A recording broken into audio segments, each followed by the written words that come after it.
สองหน่วยพักที่ขึ้นกับคณะพักฮักฐานห้องเสนาธิการรับมหาชนผู้ก้าวหน้าเข้าเป็นสมาชิกพรรคสำรอง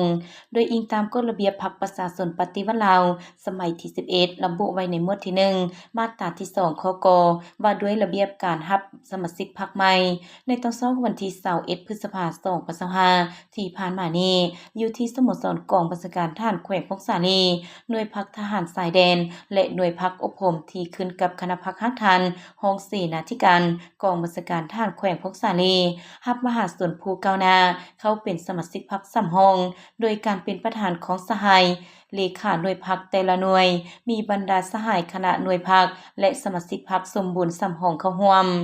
ในพิธีห้องเลขาหน่วยพักแต่ละหน่วยได้ขึ้นผ่านมติตกลงฉบับเลขที่147 148 149ทับคจพกบสกลงวันที่28เดือนเมษายนปี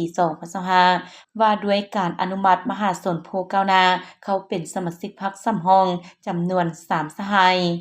ตอนท้ายพิธีได้รับฟังการโอ้หล่มจากประธานก่อนอื่นสหายเลขาหน่วยพักได้แสดงความย้องหย่อสมเสยต่อผลงานและไสสนาพร้อมทั้งเรียกร้องให้สมาชิกพรรคใหม่จงเอาใจใส่ปฏิบัติข้อกำหนดกฎระเบียบของพรรคประชาชนปฏิวัติลาววางออกอย่างเข้มงวดและพร้อมกันเฮ็ดสำเร็จหน้าที่วิสาเฉพาะของตนที่คันถึงได้มอบหมายให้